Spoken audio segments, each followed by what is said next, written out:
What's up, everybody? Alex here. Welcome back to another video, and welcome to a little bit of a different video. Call this a series, call this a new thing, call it whatever you want to. Just don't call me late for dinner.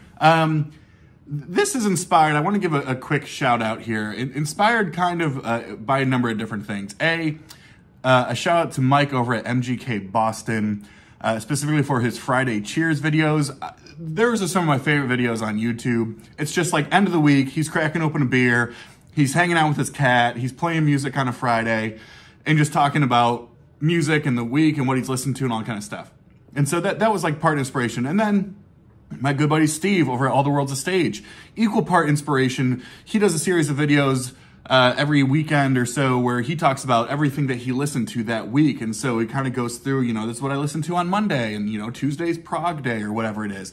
And I've always kind of wanted to do something more routine weekly if I can, that's focused simply on what have I been up to this week? Like, you know, what have I been spinning? What have I been buying? Where's my mind been? All that type of stuff. To kind of stay consistent, you know, with the video making and all that type of stuff, since we all don't always have brilliant ideas at the top of our brains. So it is Friday. This is going to be called What's on Tap, the Beer and Vinyl Weekly Recap.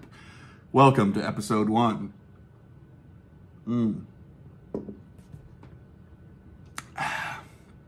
Michelob Ultra doesn't get any better, people. So I pulled these two records. I do love both of these records, one a little bit more than the other, because it's kind of the hot topic in the vinyl community right now, if people have been paying attention. There are days that this is my favorite Doors record. If you've been paying some attention, you know that this record is kind of in, I don't know, the news a bit, because the great Analog Productions Acoustic Sounds conglomerate sort of situation just announced that this would be the latest UHQR ultra high quality record recording, whatever. And, you know, for people who are into, and I'll talk a little bit about my sort of audiophile philosophy here in a second, but for those interested in the $125, $150 audiophile record, I'm sure you're all over this. For the people who love this record and have the resources to buy it, I'm sure you're all over it. I do love this record. This might be my favorite Doors record. Funny enough, the title track, LA Woman, is my favorite Doors song. And of course, Riders on the Storm is just a tour de force in sort of layers and sound. And I've always thought, you know, no one really in the Doors truly impressed me that much except Ray Manzarek. I've always loved Ray Manzarek and just thought he was the coolest dude and like the most talented person in that band. But regardless, for those who don't know, if you would like this record and it's, let's put it this way, the highest quality audio fidelity until the same company releases the next one. You realize these companies do this because, like, you know, capitalism and stuff, but they release a audiophile 33 RPM version. Everybody buys it, and then they say, well, we have the 45 RPM, and then people are like, oh my gosh, that's the best audio fidelity in the world. It will not get better than the Analog Productions 45 RPM of LA Woman, until it does, because they just released a UHQR and 33 RPM for $125. Can we expect them to do a UHQR of it in 45 RPM? Because that's going to be even better. I don't know. I'm sure the people with more money than me and who love this record more are going to do it. So more power to y'all. Love it. Now, the other thing in audiophile news that I will get, I can't really justify a $125 record that I like a lot, but I could justify a $40 audiophile record that I love, especially for a record that's maybe a top 15 record all time for me. And that's Lou Reed's Berlin. I love this record. By far my favorite Lou Reed record. I am a Lou Reed fan. I don't know why, because he doesn't do anything that particularly resonates with me from a musical or artistic standpoint, but I think this record is just brilliant. I mean, I am a sucker for sad, depressing, you know, terrible concepts of suffering and torture. And this is what this is. Of course, Bob Ezrin helps with this out a lot. 1973 or 4 this was. Yeah, I just absolutely love Berlin, but this was just released as a MoFi single 33. So 40 bucks on that. I can justify it. I think I'm going to pick that up because I do just love this record so much, but especially side 2. Side A is great, sets the scene, but to me, when side 2 goes on, I just completely just, I don't know, I just zone out and zone in because I just love that so much. So this is for the label people out there. This is an OG on that classic RCA Dynaflex. If you like that flippity-floppity Dynaflex label, then you can get it.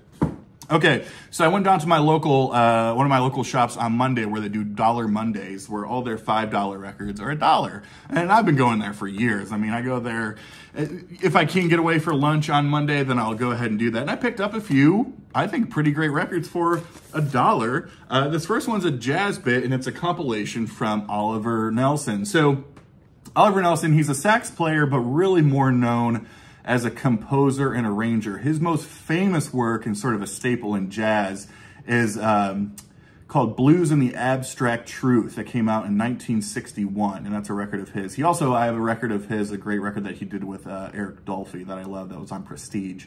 So this is a little bit later. This came out in 1976 on Flying Dutchman.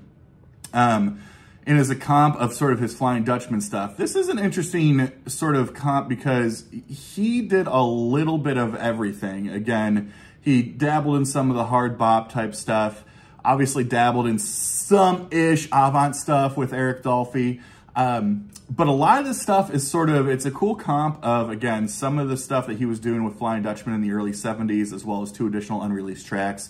It's some big band stuff and some swing stuff, again, focused on his work as a composer and an arranger, but then there's also some like soul jazz type stuff that was really popular on Flying Dutchman in the early to mid 70s. And so, yeah, for $1, I wanted to grab this. You know, Oliver Nelson, he's one of these jazz sort of proteges or prodigies. Not protege, prodigies. So I wanted to grab that, and it was a really great listen the other night. Let's see. This record I don't have. I typically don't buy greatest hits comps of records that I have so many, or of artists that I have so many records of. But again, this was $1. I didn't have it, so it's $1. It's one of my favorite artists, and I was like, well, there's gotta be something wrong with it. And the record looked clean, and the sleeve looked great, and that's Changes One Bowie. So yeah, it's a greatest hit sort of thing that came out in 1976, right after Station to Station, so right before Lodger? No, it doesn't matter.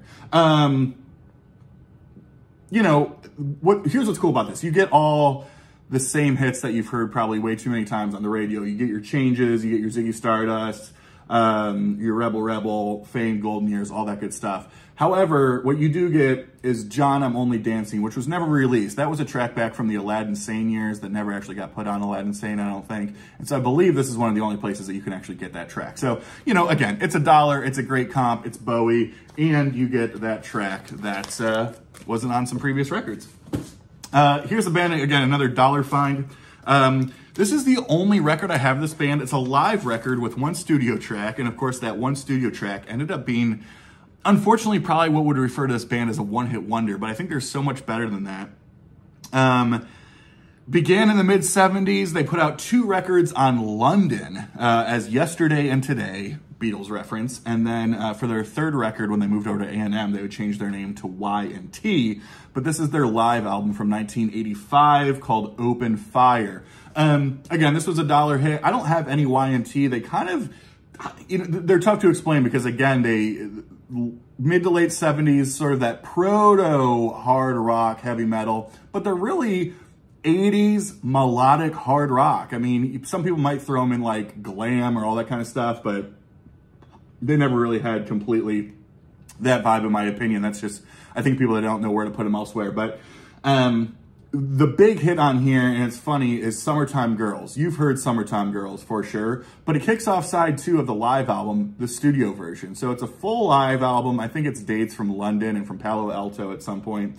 And then the studio version of Summertime Girls, which would show up again on the following record. But I spun this actually earlier this afternoon, and I loved it. Like, a great band. What's his name here? Oh, yeah. Dave Manichetti, lead vocals, lead guitar. What a player, what a singer. I mean, I don't hear him come up very much in conversations about, well, anything, but man, he's up there ripping, great voice.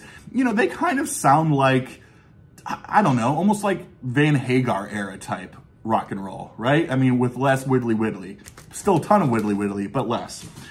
This was a cool pickup at that same record store for $5. So I feel pretty good about it. I am a sucker for compilations from other countries, the ones that you gotta like check and you're like, is this a bootleg? And you're like, no, it just came out in a different country. And I thought this was the coolest thing for a couple different reasons. It was so cheap because there is a little bit of pen on the sleeve, but I think this is awesome. But this is Masters of Rock, Pink Floyd. This was a comp that came out in the Netherlands in 1974. There's a couple really cool things here. This is just kind of a wild cover. Look at those guys, huh? It's all early stuff. You know, you get some of the big stuff, Arnold Lane, a lot of Syd Barrett stuff, and then obviously side 2. I believe this is a reissue compilation of an earlier greatest hits of early Pink Floyd stuff. But it's on kind of that old school European / Netherlands Columbia label. Here's what's really cool about this, that this is the stuff I'm a sucker for, and we'll see if I can come in enough, is on the back where you can see the credits here. Let me try to find it right above my finger there. You see Rick Wright, and it says that he's bass and vocals. And so you have both Roger Waters and Rick Wright, bass and vocals. I'm a sucker for that type of stuff, just like the, you know, the label misprints, or like, you know, the misprint sleeves and all that type of stuff. So this was super cool. I think it sounds fine, but again, for $5 and a big Pink Floyd fan, and the early stuff is great too, I was happy to have it. These next two come from a recent International Vinyl Day or whatever it was earlier this week from You Discover, I think. Whatever is that UMG or whatever, whoever like the big company is. Shout out to Chan's concert buddy who sent me the link to this, because there was a whole bunch of records that were $12, and then there was a coupon for 30% off of that, which also applied, and then it was free shipping. So a lot of the records I wasn't really interested in and or had sold out, but I did get 2 of them that I'm really happy about. This first one's interesting. I remember seeing this all the time. It was a record store day release from a number of years ago, but obviously came out in its full stereo form. And that is the debut album that never was released from Elton John, Regimental Sergeant Zippo. Yeah, this came out, technically was pressed the first time in 2021 for a record store day in mono, because you got to remember, I mean, this is coming from 67, 68 recorded. And so originally came out in mono, and then the sort of ultimate release came out in stereo. And, you know, the whole story here was that he recorded this album, or, you know, recorded, and then the publisher was like, yeah, no, we are not doing that. And it got completely shelved for, you know, 55 years or whatever. So, I really liked this. You know, this very, very, very, very early version of Elton John is not like, you know, Someone Saved My Life Tonight type Elton John, which is great too. I mean, this is, you really hear the type of musician he was, the type of piano player he was, the type of organ player he was, and how great his band was. And so this was actually, I loved this. I mean, this was really cool. I got to give this some more spins, but was happy to pick this up for $8.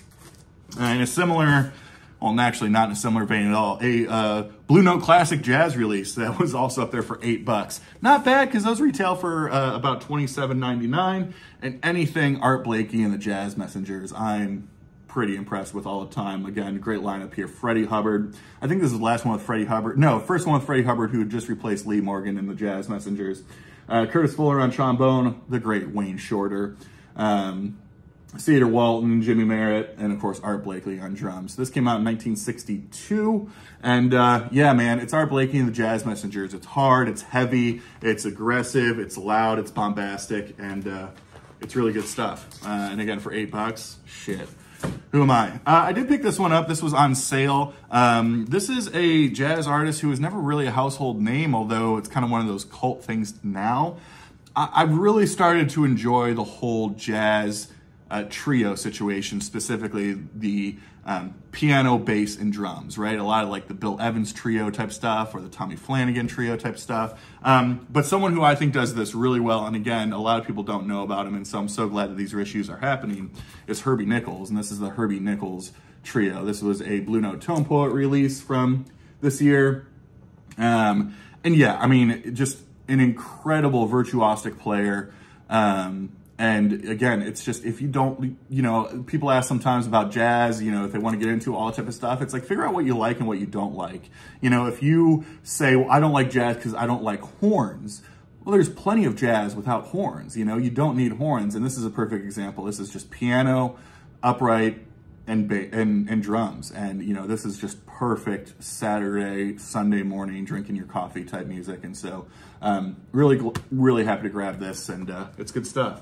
You know, next have just been, you know, some records that I've been spinning over the last week or so, you know, just random polls or, you know, Discog shuffle type stuff. I don't know, but, you know, I was giving this a spin. The Police debut. This is one of, I think, 4 different cover variants they did with the colors. I think I just need blue. Maybe so they did a yellow, a red, a green, and I think I just need the blue one. And that's all the color variants. This might be my favorite. Obviously, it's got Roxanne on it that everybody knows, but it kicks off with Next to You. And what a way, not only to kick off an album, but kick off a career. Absolutely love that song. Can't Stand Losing You's on here as well. So Lonely is a great song. A Hole in My Life. A great debut. And maybe my favorite Police record, believe it or not. So yeah, crushed it. This came up. This is the other King Crimson record from 1974 that's not red. And that's Starless and Bible Black. I mean, there's some great stuff on here. This is some live stuff. This is some other sort of studio stuff that really holds up. I mean, this is still such a great record. You get Starless and Bible Black, the title track, Fractured on side B as well. The Great Deceiver kicks it off. There's just some amazing stuff. I mean, this era with that sort of trio with the supporting cast, Bill Bruford, John Wetton, Robert Fripp, just out of control in the best way. So yeah, Starless and Bible Black is just, yeah, an incredible record. We love it. Stick with the, as that might be more known as proto-progressive metal. We'll stick with some progressive metal current day, although this record did come out about 8 years ago, and it's Haken's Affinity. I love this era of Haken. I do still like them a lot. They are sort of positioned as like the best progressive metal band in the world right now. But to me, this was their sweet spot. This and The Mountain. I mean,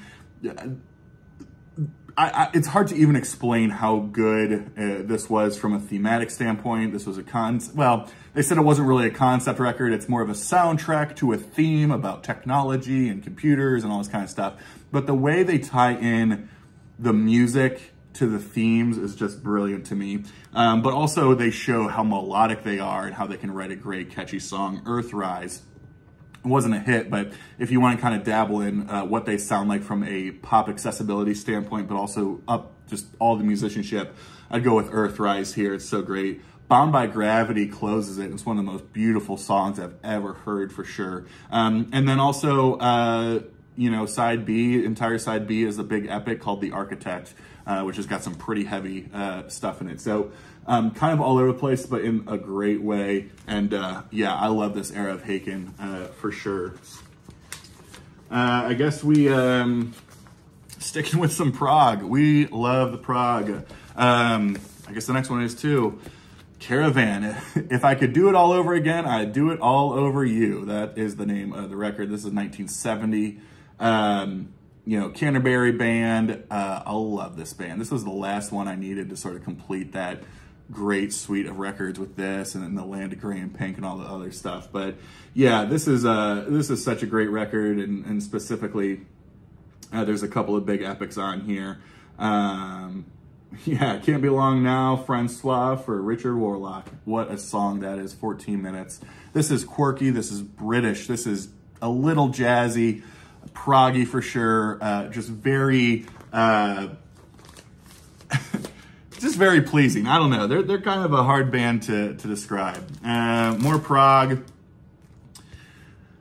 Potentially one of the best solo albums from a Prague artist. Chris Squire's Fish Out of Water. So this was during that sort of Yes hiatus going on. This is what, 75? This could have been a Yes record. I mean, Chris Squire sounds a lot like John Anderson, but I would prefer this more than a good amount of Yes records. This is probably the best, absolutely the best Yes solo artist record. And then, you know, in terms of the greater sort of Prague sphere of the time, I would also put this up there as well with some of the best stuff. So if you've not heard this, Chris Squire, Fish Out of Water, incredible. Could have been a Yes record of the time. And it's just great.